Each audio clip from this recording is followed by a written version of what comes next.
Hello and welcome, everybody. My name is Shira Gans, and I'm from the New York City Mayor's Office of Media and Entertainment.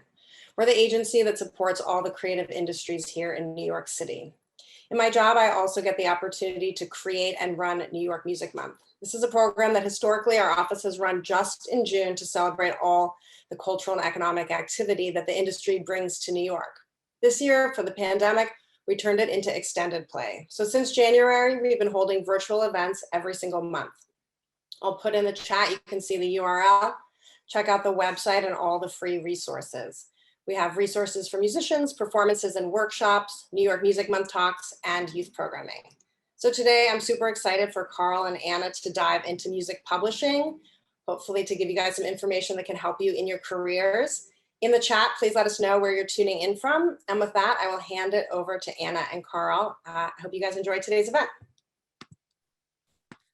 Thank you so much, Shira, and thanks for having us. We're really excited to be here. I'm Anna Bond, the head of creative and partnerships at Songtrust. I'm very excited to welcome Karl Fowlkes, the veteran business and entertainment attorney who is an expert in kind of all things music industry and music publishing. And what we're going to do is basically just kind of break down the fundamentals of music publishing, your rights as a songwriter, what types of copyrights are involved in a specific song, all the ways that your songs can earn you royalties, and how you can make sure that you're protecting your copyrights, you're protecting your songs, and you're also collecting all of those royalties.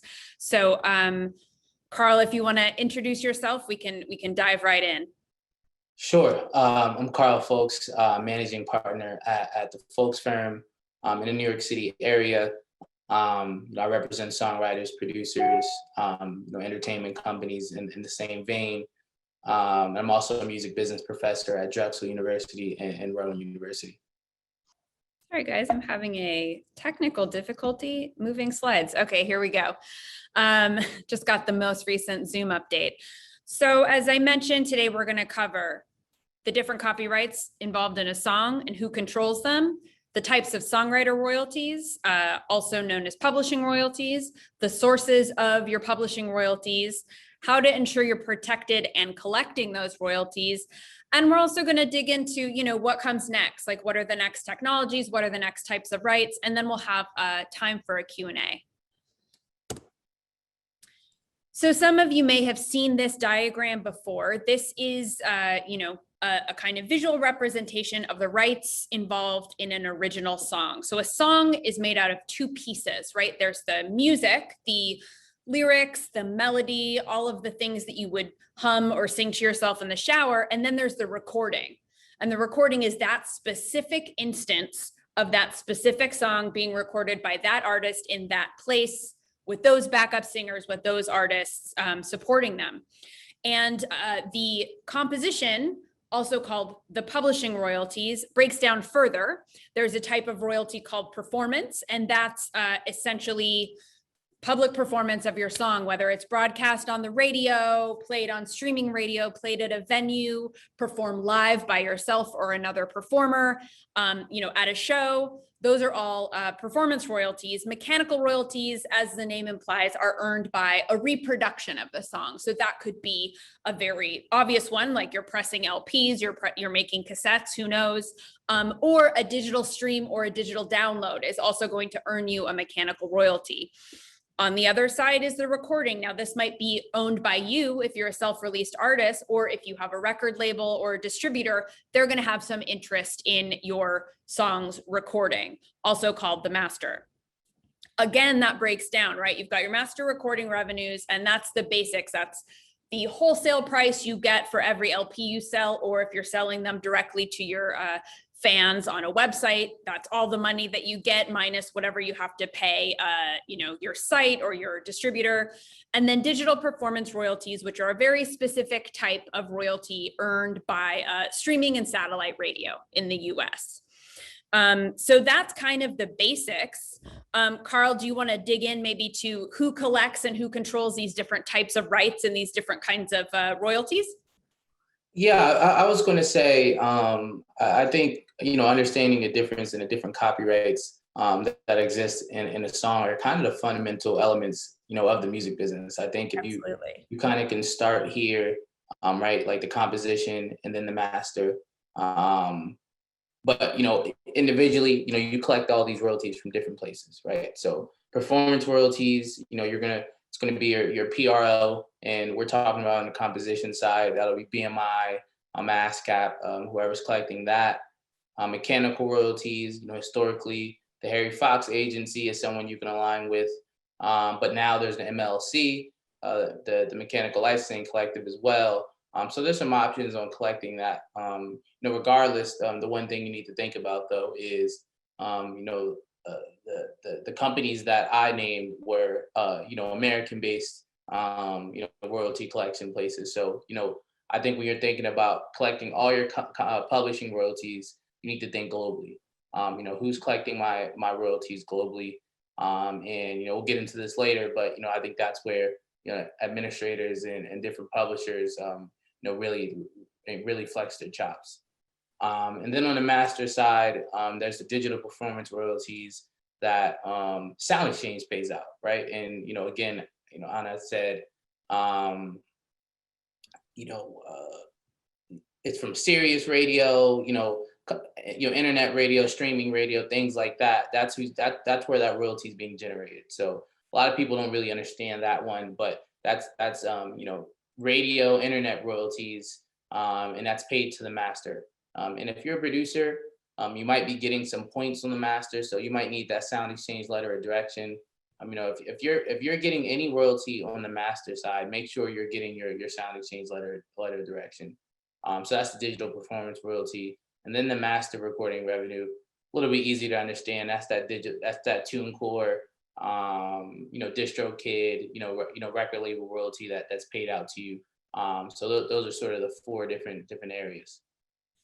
Yeah, and you make a really good point about the digital performance royalties. And I think speaking of producers, if you're a producer and you have any songwriter share, then you are a songwriter and you're also entitled to the composition side. We work with a ton of folks who don't totally recognize themselves as songwriters and eligible for songwriter rights. If you have 5% of a song, you are a songwriter and need to collect those rights. And same goes for on the master side. If you do have points on the master, make sure that you are collecting from all of those sources, not just the kind of more obvious ones like your distributors.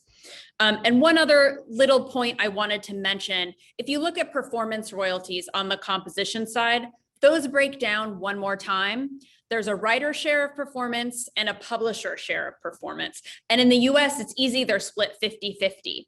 So if you sign up with a publishing administrator, for example, they're only gonna collect the publisher share of performance, and your PRO, like BMI or ASCAP, as Karl mentioned, they're gonna pay that directly to you. So your writer share of performance always comes to you directly. That is something that has been in place for many, many years. And that's the way that things need to be. So again, it looks like a lot. It's a big structure, but once you have, like Karl said, the composition and the recording understood, that really does explain a lot about how the music industry breaks down. There's record labels, there's distributors, and there's publishers and publishing administrators, and they handle those two different aspects of each individual song. So we've got a list of our royalty sources if you want to lead us on this one, Karl. Sure. Yeah, obviously we all know streaming, and that's obviously the most popular form of royalty now. And then with streaming, you got to understand, per stream, a record label's there's a royalty on the record label side. That's the master royalty. But then, there's also mechanical royalties that's generated. And then, there's also a, public performance royalty that's generated. So there's three different types of royalties that are being generated from streaming, and you need to know how to collect all three. So streaming royalties, it's a big bucket, but there's three different types of royalties. And one thing you do need to know, most are paid to the master holder, right? I mean, that's just something that we talk about in the ecosystem. Maybe that's unfair for songwriters and producers, right? Like it's kind of our job to fight to kind of make streaming royalties a little bit better, for songwriters and producers. But remember, one thing to leave here with, if you don't remember anything else, is when a song is streamed, 3 different types of royalties are generated. Then there's download sales, right? Not so much anymore, but the 99 cents for a song or $1.29 for a song, that's a download. Simple physical products, vinyl, CDs. Vinyl's made a comeback. The thing about vinyl and physicals is the mechanical royalty that gets paid out per physical product is a bit larger than obviously the streaming. So I think if you're selling hard copies, there's a lot of benefits, right? If you're selling 100,000 hard copies, that can mean a lot more for songwriters, producers, and the artists than say 50 million streams, right? That's just the breakdown of it. Yeah, video platforms, YouTube, sorry. TikTok.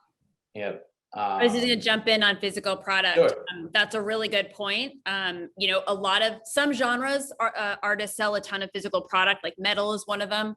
And we're talking mechanical royalties are 9.1 cents per song for a physical product. And that's for songs that are under 5 minutes. Otherwise it's over, a cent per minute. And so you can see how that would add up pretty quickly if you have a 10-song album and you sell 10,000 copies. And those are generally paid often directly from the label to the songwriter. Yep. It's an amazing point. Then we have film, TV, broadcast, streaming.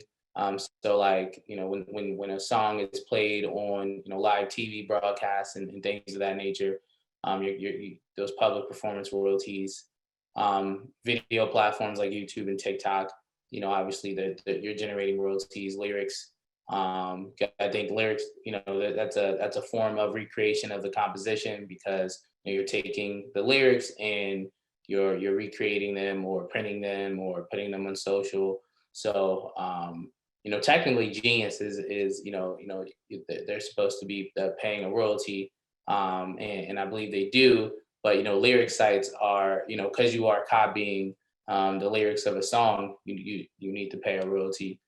Sheet music, same vein, right? Like there's the actual sheet music and there's the lyrics attached to it, so very similar concept there. Then live performances, another royalties that generated. Someone goes on stage, performs a song. Obviously, one might think that's a public performance, so there's a natural royalty there. And then same thing for digital jukeboxes, greeting cards, ringtones, things like that. So there's a ton of ways that royalties are generated. A lot of them, in 2021 and beyond, most of the royalties are going to be coming from streaming and probably physical product and videos, but you don't want to miss any of it. Yeah. And I think people especially for kind of TV broadcast or like Netflix streaming, stuff like that, people think of the synchronization license, right? That sync fee, you get your upfront money.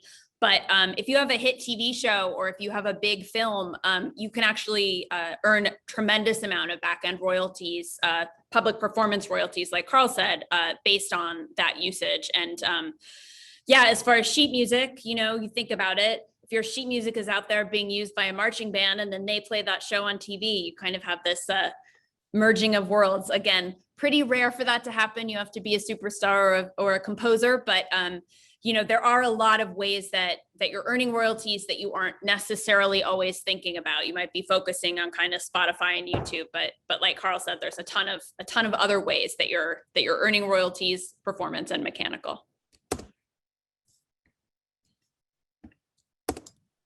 Yep. Once again, sorry guys, I don't really know why my Zoom isn't working. I'm just gonna go back here. Okay, so let's talk about making sure that you're covered for all of these different types of royalties. So you can do this yourself, but like Karl mentioned earlier, global royalties are really important. If you're looking at streaming technology, streaming is everywhere. There are a lot of countries that don't have, as much data access, but even so, streaming platforms are growing as telecoms grow, as data access grows all over the world. And so you can't only be covered for the US, like maybe you could have been, before the streaming era, before the download era. And there are a couple of options for, how to make sure that you're covered. If you want to DIY it, you sign up with your PRO, sign up with the MLC for your streaming mechanicals in the US, as well as Harry Fox, Music Reports. They're going to handle stuff like your Amazon Music and TikTok and, some of the other sources that aren't covered by the MLC who do cover all streaming services. And again, this is tougher to DIY if you have a global audience because ideally you're going to register directly everywhere you have significant streaming. So you can see as a musician who wants to be writing songs and making music all day, how even just signing up with, 5 sources in the US can be burdensome. And now what if you have to sign up with, the 10 biggest countries where your song is streaming? You can see this becoming a full-time job, which is why a lot of folks tend to work with a publishing administrator or a traditional publisher. With the publishing administrator, you're going to see global registration and collection. Generally, they're not going to have advance money for you, like you might see elsewhere. There often won't be a minimum delivery requirement. So you can give them as many, you write 1 song a year and that's fine. You write 100, that's fine too. You keep the creative control. You and your team determine who you're going to pitch your songs to. You and your team determine how you're going to pitch for sync, everything like that. The terms are usually short. The commission rates are lower than you might find with a traditional publisher, and you're not giving up any ownership of your copyright, which can be important down the line as you're kind of looking at your options moving forward for your career. But what about a traditional publisher? What are the upsides of doing that? Yeah, I think it's probably one of the more popular publishing questions, right? What's the benefits of an administrator versus a traditional publisher? And they're all here, right? A traditional publisher is going to collect and globally register all your songs and compositions the same way an administrator will. The main differences are the advanced funding will be available. Some admin companies offer funding as well. Even if they do, it's not going to be the same amount. So a traditional publisher usually is going to is going to advance you a lot of money and offer that sort of value. So you might be in that position in life where that money is something that's really important to you. And then the no minimum delivery requirement, often this is something that is it's a big deal point, right? I think you really need to understand what minimum song delivery requirements are. It might be 5 songs, 10 songs. Usually it's, based on a percentage, right? So they'll say you need 100%. So it just means all the compositions that you submit over that term need to equal 100%. So if you have a placement on a rap song and you got 25% of the publishing, that counts as 25%. You have another one on an R&B song, you have 50%. And usually they're judged at the high major record label level, just because that's a very easy requirement to establish if you and your friends are just putting up songs and submitting those compositions to meet the song delivery requirement. So song delivery requirements are less and less common these days, but there are in a traditional publishing deal. That's something that your lawyer should be fighting and you should be fighting. Sync pitching, the traditional publishers they're gonna want a piece of your sync, and they're also going to it's their job to go out there and pitch syncs for you. So by that getting your songs or compositions that you're a part of in movies, TV shows, games. You might want your song in the newest Madden, whatever it is. The traditional publisher will offer pitching services, some better than others, and I think it's a conversation whether they actually do that these days, but that's not for me to say. Then there's co-writing and song pitching your A&R at the traditional publisher. That's when the publisher looks very similar to a record label, right? In the sense that you probably have an A&R at your traditional publisher, and that A&R is supposed to, generate different creative opportunities for you, pitch, get co-writes for you. Oh, you want to work with this artist, I'm going to try to get in a session. So that's kind of how they work. And that's really the biggest difference. And a major difference here, which is like, what everyone loves to talk about and focus on is, publishers, traditional publishers own part of your copyrights. What that percentage is based on the deal that you have with the traditional publisher, but you are usually giving up a piece of your copyright in a traditional publishing deal. And I think that's again, if there's anything you take, sometimes you need to take smaller things from lessons. You need to understand that admin company, you own everything, and then a traditional publisher, will own part of your copyright. Yeah, so going back to the minimum song delivery, so you mentioned that there are going to be requirements, like you can't just write 10 songs, do a long night, write 10 random songs and deliver them. Like they're going to require that they're released, or at least they're going to kind of require that they, accept them creatively and think that and believe that they can pitch them and use them. Is that the case? You're muted. Sorry about that. Yeah, I would say, yeah, that's usually the case. And again, publishers are way more lenient on the song delivery requirement these days. Usually they're signing you because you have a series of placements that are generating money. So, and you have stuff in the pipeline already. In the pipeline, I mean songs that haven't came out that look promising. So normally the song delivery requirement is very written in a very lenient way these days. But traditionally, I would say, there's usually some asterisks on that song delivery requirement, right? They might have to be released by a major record label, or something of that nature to qualify as a composition that counts. Right. And if you have 20, and if your requirement is 10 songs and you have 25% on all of the songs, it would actually be 40 songs. Correct. Yep. 100%. Yeah. So if they're saying it's 10 songs, again, 10 songs is based on 100% I was talking about. So you need 100%, 10 times. Right. Yeah. Right. So that could add up. Yeah, that could add up. So yeah, I mean, from your experience, since you've certainly seen your clients through administration and traditional publishing deals, without naming any names, do you have any, maybe success stories with the traditional publisher, or, stories where something didn't work out, or, what would you say if you're talking to a songwriter who's, developing, who has a level of success, is being given this traditional publishing deal, other than making sure they have a good lawyer to look at it, what would you suggest they consider when they're weighing their options? Yeah, I have it's all about the client. I have some, entrepreneurial clients that definitely take the I'm going to own everything approach, and I'm going to look at my statements and understand this game.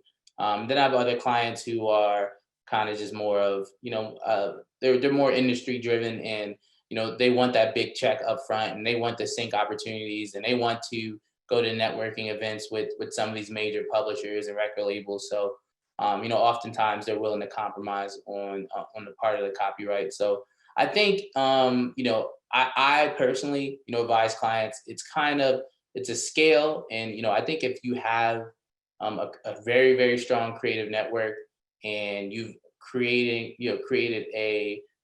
can get songs on your own, and you could pitch songs, and you've created a network where you're able to do a lot of these things that traditional publisher might be offering, then very naturally it's like, why would you sign with a publisher and give away a piece of your copyright when you're getting consistent placements, or your songs are doing well and streaming well, and you're able to network and get in with other writers and pitch songs. So it's almost like a service you just wouldn't need. And then for the people with the traditional, who tend to like the traditional publishers, they might be a little bit more introverted, or they might feel a little bit more confident, at the major publisher level, and they're not as comfortable reaching out to other songwriters and artists in regards to getting placements and stuff. And then oftentimes they might need that check up front. I think ideally you always want to go to administrator usually at the end of your career. I think we're seeing that more and more often. If you do sign with a publisher or you do a publisher type term, it's because you needed the money now, but the goal is always to own your copyright. So your next deal, you're almost likely, in my opinion, to go with a publishing administrator, or at least get administrator terms with a major publisher. Sure. Yeah. And I will say, just anecdotally, Songtrust definitely has a number of clients who are on the legacy side. They've been on the major side, and they kind of got their rights back, and they're like, I know how to handle my sync. I have a team to handle my creative. So I just want to have a low rate and collect, my publishing royalties. And coming from the master side, I kind of, I was on the label side for a long time. It's a similar situation. People are always talking about owning your master recordings, and, that's fantastic. But again, if you need support, if you need someone to do marketing, if you need that money up front, if you need, people to help you with the marketing and development of your career, sometimes it does make sense to do a license, or to get an advance for a record, so that you can A, afford to make it, and B, get creative support to keep your career developing. And it really is that relationship between what you need and what people are offering you. But it is interesting that with the traditional publisher, people seem much more nervous to make that leap. But if you're comfortable with the people there, I'm sure that it can be a great opportunity. Have you had clients who have maybe done a deal with the traditional publisher and really kind of took off after that, or really got a lot of support from them? Yeah. I don't want to, I think what normally happens is there's a lot of pitching in the beginning, but,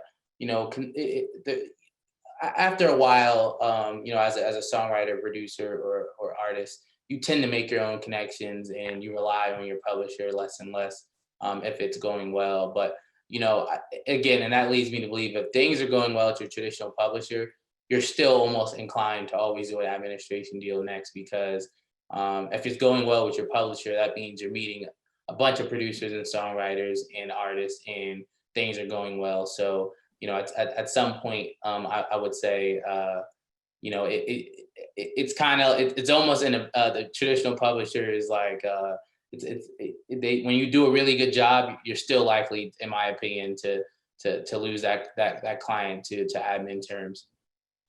Sure. Yeah, that makes sense. But, if you do have hits within your term with the traditional publisher, everyone wins. And again, they get a piece of that often for life. So, let's talk about what's next. I mean, if I can I'm so sorry. Why is this not working? Anyways, let's talk about what's next. In the music industry, I mean, obviously, we've all been maybe watching some live streaming performances and other kind of streams, music being used on Twitch. We see people performing in Roblox and all sorts of different environments. We talked about gaming, not only music used in gaming, but again, we have musicians who have their avatars in games and are maybe doing performances or interacting in that way. Obviously, everyone wants to talk about NFTs perennially, forever. Although that the art NFT market does seem to have cooled down a little bit. And, there are always different technology advances on the horizon. Like 2011 is when Spotify launched in the US. That's only 10 years. I mean, there were LPs for, 50 years before that. So I'd be curious to hear kind of, your thoughts about the rights involved in these kind of newer technologies that we're currently dealing with. And then, do you have an idea of what's next for music and the new ways that people are going to kind of be consuming and using music? Yeah, I would say, a lot of what's going on now is, a lot of tech companies are building tech and using music and maybe not getting the proper clearances, right? We've seen it with Peloton.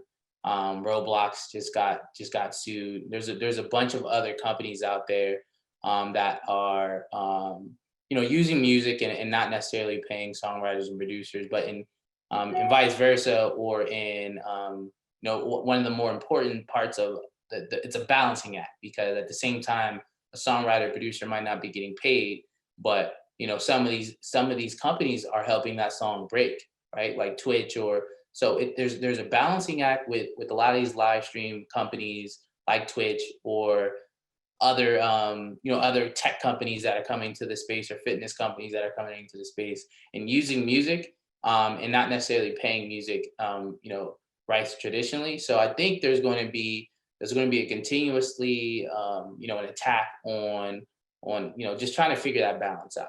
So I think that's one thing. And then obviously NFTs are super super important, and it's one of the it's one of the most talked about things right now. But even with an NFT, it doesn't really change the rights or the copy. NFT isn't like a way around copyright law, and I think sometimes I think like a lot of people get confused about that. You still would have to, if you have a virtual NFT, you're still going to have to clear the rights with the songwriters and the producers and the artists of the music if you're using music or sound. So I think if anything, it's another way for songwriters, producers, and artists to eat and have another revenue stream. But I think you don't want to I don't think you want to overvalue it or act like it's above copyright law. It's not. Copyright law is still in place, and you have to clear. You need to clear with all parties. And then like blockchain, right? I think NFTs is great, but I also think not a lot of people are talking about blockchain and how it could help innovate the music industry. Metadata is a huge problem in the music business. When a song's metadata is off, you always run the risk of not being able to pay songwriters and producers. Yeah. That's like one of the biggest problems in the music business. I mean, it's the day-to-day struggle of a music publishing administrator. Yep. So metadata is one, and then I would say just paying quicker, right? I think those are the two things where I think blockchain will be able to fix. So it's just the beginning. I see Frederick just wrote in the chat. I have it up next. It is just the beginning of blockchain and crypto sort of influence in the music business. And I would say stay on the forefront. I think anybody in this chat or in this conversation understand NFTs, understand blockchain, and just pay attention to a lot of the music and tech companies on the horizon. I think your point about metadata is a really good one, because again, Songtrust as a music publishing administrator, we deal with over 60 global pay sources, and that covers 98% of the music market. But there's still no universal format. I mean, we have ISRCs, which are International Standard Recording Code. We have ISWCs, which are the same, but works code for compositions. We have IPIs, which are essentially like a social security number for a songwriter. And those are shared by societies and pay sources around the world. But we're talking different data formats. We're talking different delivery formats, different pay schedules. And like you're saying, Karl, if one piece of metadata is off, that can be populated before you know it all around the world. And suddenly you're potentially losing revenue from, 100 different places instead of just the one place. And by the time you're able to sort it out with your administrator or with your PRO, they're going to have to deliver that change to all of these different places. And again, that's going to be on these different schedules, these different types of, data sharing, data formatting. And so, to me, and maybe this is being hopeful, technology will hopefully enable us to, connect all these sources more effectively so that we really are able to, deliver songwriter information, using a uniform format. And we know that everyone has it, and we know that it hasn't kind of gotten muddled in some sort of translation into a different format, a different program, a different rights management platform. So I think, like to your point, I think that's really hopeful. And NFTs, question mark. There's no precedent on what the recording owner and what the songwriter gets. So that will be interesting to look at, I think. But yeah, so I think we could, if you don't have any other predictions for the future, I'm looking at you. No, we can do none that I want to give. Maybe I do have some. But I You don't want think, them on the record, you're saying? yeah, I don't want them on the record. Yeah. You'll know, mail yourself an envelope, you'll know if it happened. So we have a bunch of questions. I'm actually not sure if I have a Q&A slide, and luckily this deck isn't working anyway. So I'm just going to answer some of these questions. There's a ton of questions. Thanks to everyone for joining us. There's hundreds of you. This is an easy one. Does the MLC only collect mechanical royalties for digital streaming in the USA? Yes. The MLC licenses and does blanket licenses with DSPs, streaming services in the US, and only collects royalties for the US. So as you can see, if you are streaming, if you are selling physical product outside of the US, you are going to need a global solution. Okay, here's a good question, and maybe I'll throw this one to you, Karl.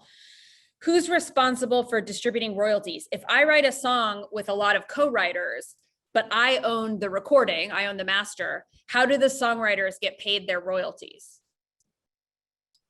Yeah, that's an interesting question. I would look at it a little differently. I would say if you own the master of the song, who are you distributing the master through, right?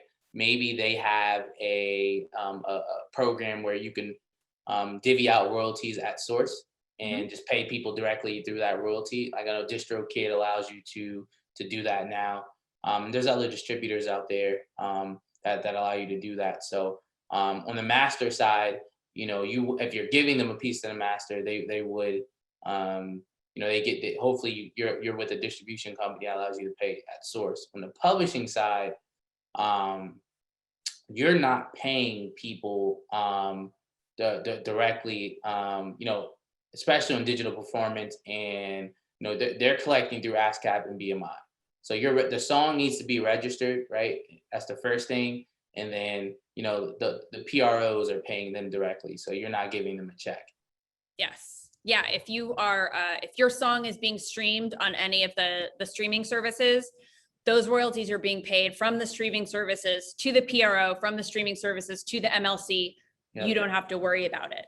If there's physical product, you are going to be responsible for paying the songwriters, but or you can license it through someone like a song file with Harry Fowlkes to keep it easy. But yeah, for streaming, like Karl says, easy peasy for the songwriter side. All right, so if you compose work for hire music for a music production company where you retain writer share and they retain publisher share, how would you collect mechanical royalties if the works are released to streaming platforms and iTunes, etc.? Well, if you only retain writer share, you are not collecting mechanical royalties at all, because mechanical royalties are 100% publisher share, but you will collect writer share of performance for those streams. Karl, do you have any experience with work for hire deals and the kind of the pros and cons? Maybe even just explain for folks who don't know what that means. Yeah, I mean, I would say a lot of contracts are work for hire. So that's sort of a broad question. A lot of producer agreements are work for hire on the master side, at least, and you're transferring rights over to the other party. Essentially, work for hire contract is, you really never even owned it. You made the product for someone else, and you're transferring like all rights in the copyright, or it's usually explained in that contract. That's why some of these questions are very, very contractual. Like I couldn't answer some questions unless I saw the contract. But a work for hire generally is when the contract is when it says that the employer or the company that you're doing a deal with, they're the rightful owners of it, and that's it. So you don't have any rights to it. But if you kept, usually, in music, work for hires, the publishing usually is left out. But if you didn't do it, if you did it on both sides, then you're not getting any royalties. Yeah. So that's what to keep an eye on. Get your lawyer involved, right? This is a good question. So what are the types of royalties generated from a stream? We did kind of touch on that. On the publisher side, it's performance and mechanical. And then on the recording side, it is that digital performance royalty for a non-interactive radio stream, and your master recording royalties, which come from the streaming service. And like Karl said, that's the majority of the payout to rights holders is the master revenue. And, you know, it is an ongoing conversation about, is that equitable? But, you know, if you think about it, if you have a good label, they are probably giving you an advance, they're spending marketing money, they're spending money potentially, you know, manufacturing physical product, they might be paying a radio promoter, they might be paying a publicist. So, you know, if the label's doing their job, then there could be an argument made that they should keep at least, you know, a percentage of that money. But in some cases, you'll see traditional publishers who are investing in artists as well. So, you know, the argument can be made on either side, I think. That's kind of me editorializing. Yeah, I would say, you know, I represent a lot of artists and record labels as well. And, you know, one thing I learned from dealing with that side is, you know, it's important for songwriters and producers to get what's theirs rightfully. And advocate for themselves. But the success of a song usually hinges on the money that people on the record label side spends and the risk that they take, right? So those massive budgets on radio and marketing, you know, one side's usually taking that sort of debt and risking that sort of money. So, and, you know, in their head, you know, that sort of risk profile, they should get the most. And you know, I kind of agree with that, right? I mean, it's kind of hard argument to go against, but I would still say songwriters and producers, you know, deal with a lot. Yeah, and I think that that's a really good point too. If you are a producer, make sure that you are, you know, getting master points, getting songwriter share, and you know, in some genres, you know, like the rock world, the producer is often just kind of an engineer, right? They get the session musicians, you're in their studio, and you know, they might just get an upfront fee, they might get a couple master points. But when we're talking about pop, when we're talking about hip hop, the producer is someone who is shaping that song, you know, the beat in a dance track, in a hip hop track is maybe the number one thing that makes a song good, ? Don't let any rappers argue with me about that. But, you know, you need all those elements. They're so crucial. It's not just like miking a drum kit. So, you know, one thing that I've seen from being at Songtrust is that people are really recognizing the importance of producers in shaping songs. And we're seeing a lot more folks getting recognized with songwriter shares and with more credit when it comes to the songs that become hits, due largely to their participation. But yeah, like Karl says, just make sure that you're getting represented in those song split agreements and in those royalty agreements. All right, let's see. Oh, that's a strange one. So this January 2021, Congress passed the Music Modernization Act, was actually passed in 2018. Can you elaborate on this as it relates to royalties? So Music Modernization Act is all about ensuring that songwriters and rights holders are more easily have access to the money that their songs earn. Kind of as we were talking about earlier, when you're a songwriter, you have to go out and collect your money. It's not like, you know, you can't go to a store and take something and then they have to come to you and ask for the money for this, you know, sweater. You just have to pay them right then, but it's different with songwriters. You know, people stream your song 10 million times and you have to register and go get that money. And the Music Modernization Act was built around making that more accessible. And a huge piece of it, which Karl mentioned earlier, is the MLC, that stands for the Mechanical Licensing Collective. By statute, every streaming service in the US, that's, you know, Spotify, Tidal, Apple Music, Amazon Streaming, everybody, blanket licenses songs from the MLC. And the MLC is responsible for collecting the usage information, collecting the royalties, and paying it out to everyone who's registered with the MLC. Now, Songtrust, we're a publishing administrator. We are a client of the MLC. We work with them directly. But individual songwriters can also register with the MLC. And that's different because in the past, you would have to have a publishing entity in order to be able to collect your mechanical royalties. Now you can join the MLC as a songwriter and collect those directly. That just makes everything a lot simpler and a lot more accessible. And you may also have heard that the MLC collected a bunch of back royalties that didn't have matching data to the tune of $424 million. And that's the case. And so now, if you aren't registered with the MLC, either join us at Songtrust, sign that traditional publishing administration or traditional publishing deal after looking at it with your lawyer, but make sure you go get that money because that $424 million is owed to songwriters who haven't registered to collect it yet. Do you have any thoughts about the MLC? Yeah, well, yeah, I would say, one thing though, just to keep in mind with the MLC is, you need to register.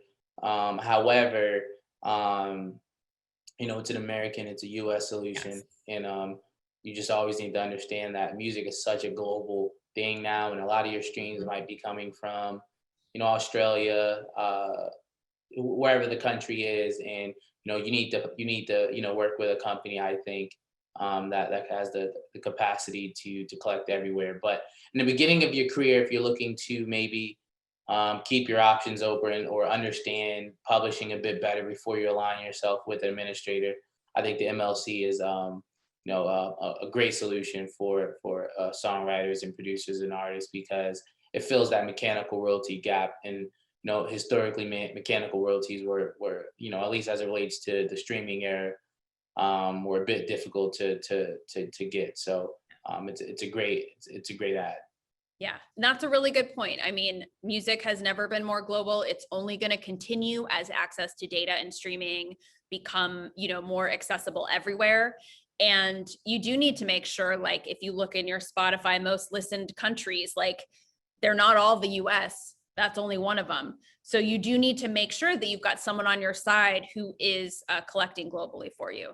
And perhaps you'll choose Songtrust, a global publishing administration service that is truly accessible, who I am representing. I think we have time for a few more questions. Are royalty percentages different for songs composed in different countries? So it's not about where the song is composed. It's about where the songwriter is registered.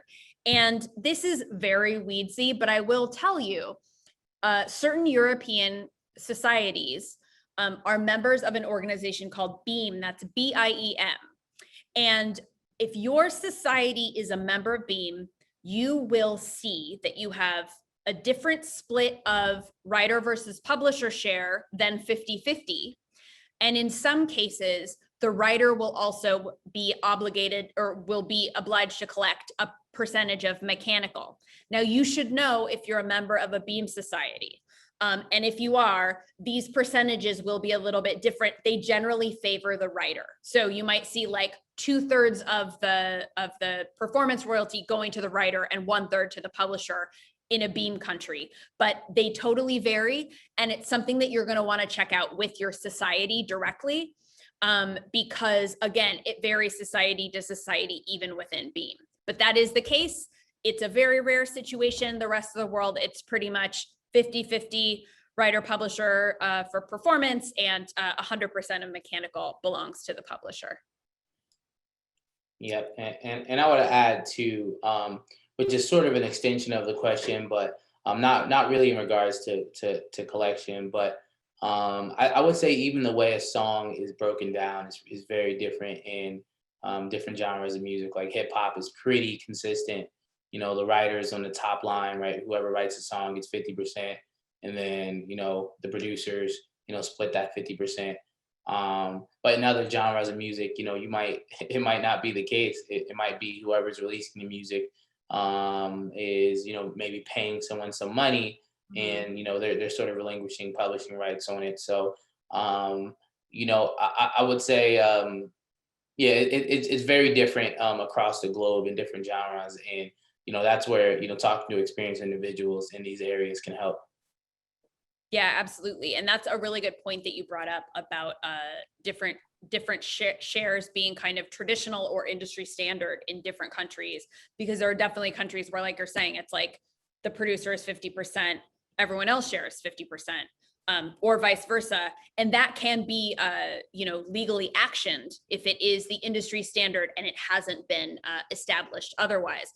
In the US, it's assumed that everyone shares equally unless you have a split sheet to the contrary. So you want to make sure that, if you've written the majority of the song and you just have someone kind of coming in to help you with the hook, you want to make sure that you are signing a split sheet so that when it comes time to register, you have evidence of your agreement. But that's a really good point in terms of, different countries and different standards and different genres, of course.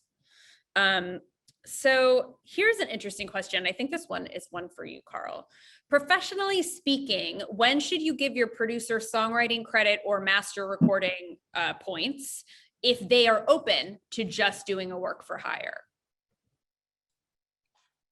Man, I really think it's about balance in the industry. So, I would always give my producer a piece of the master and a piece of publishing, just because it's such a good business precedent. If you're working with this person often, you'd want them to share in the success of a record.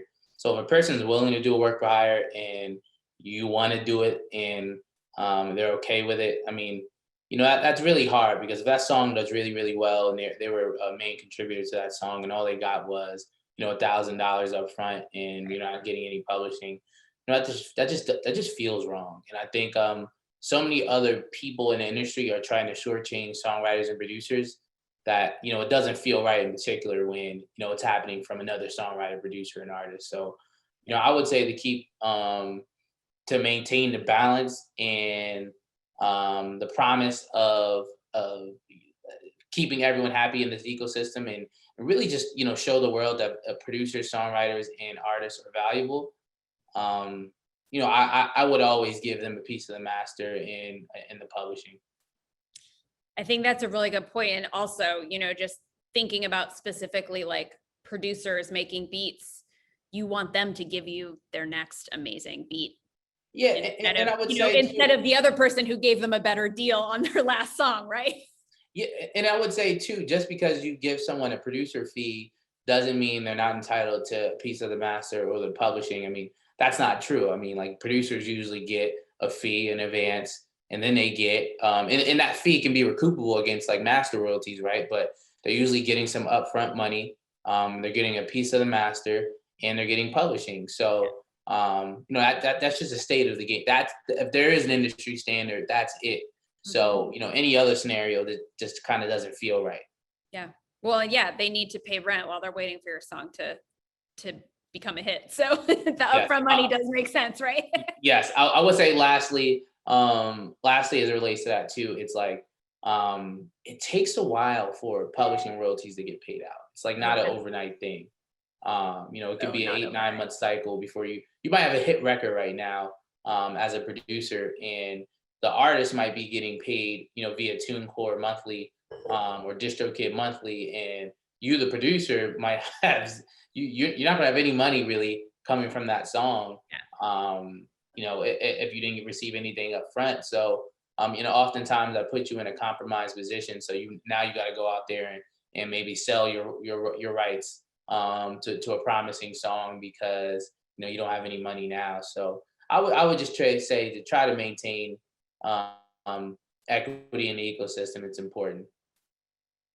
Yeah, keep that balance for sure. And again, let's all support each other, right? You don't want to just try to like get everything you can from your collaborators, because you might be waiting on a hit and they get one and you want to work with them. Again, you got to make sure that you're kind of treating everyone right. So here's a good question, and this is one that comes up a lot. How do rights and payments work when it comes to cover songs? And this goes back to that original, the picture of a song, right? The two halves of a song. We've got the recording, which is that specific recording, and we've got the composition, which is the underlying melody, lyrics, what makes it a song, the things you hum, the things you sing to yourself.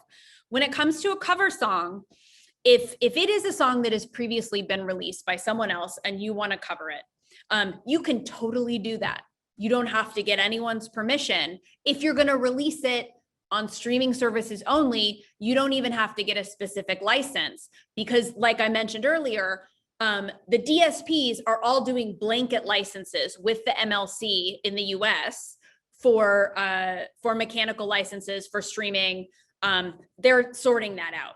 If you want to physically release it or download, you need to get a mechanical license. But the mechanical license is compulsory. It has to be given to you. Nobody can say you can't do a version of my song. You can go to Harry Fowlkes, you can go directly to the label, or not the label, sorry, the publisher, and you're set. They have to say yes, it's the law. And then you will have to pay those mechanical royalties to the original songwriters.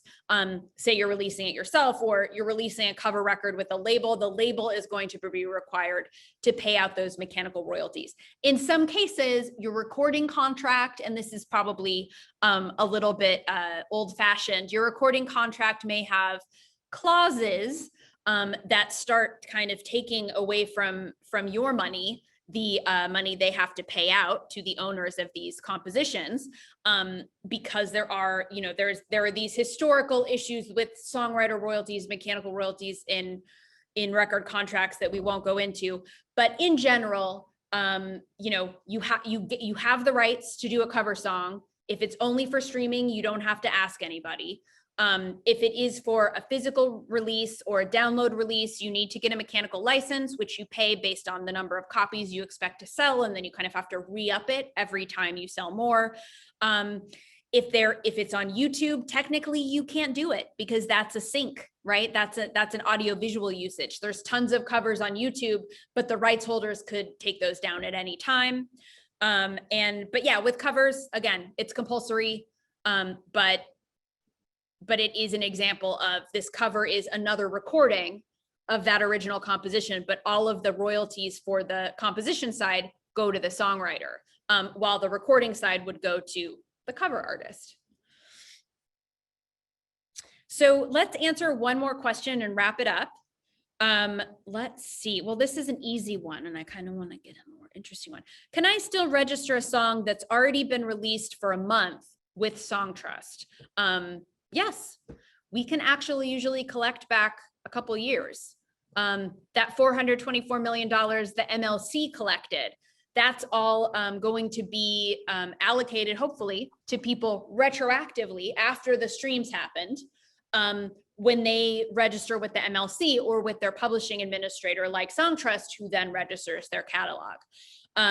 What do you think about retroactive royalties, Karl? Any thoughts there other than don't wait, register as soon as possible? Yeah, I will register as soon as possible to ensure that you're getting your payments quicker. We've talked about how long it naturally takes for publishing and get paid out. So, I mean, you just run the risk of getting paid even later if you're not registering, in a timely fashion. But, as Anna said, if you didn't register a song within a couple months, even a year, I mean, that I wouldn't advise you waiting that long, but you can always go and register your song with your administrator. Yeah, and you should always do it because it's still up on streaming services. Even if it's been 5 years, you missed a year of your streaming royalties, you'll still get the past few years. So there's never a time when it's too late to register your song, but do it as soon as possible. Well, guys, this has been an hour. This has been so fantastic. Karl, thank you so much for all of your insight and for doing this with us. And thanks to the over 400 people who joined us today. And thanks to Shira and the mayor's office. This has been awesome. Songtrust.com is where you can find us, and we'll answer any of your questions. And again, thank you all so much for participating. Take care.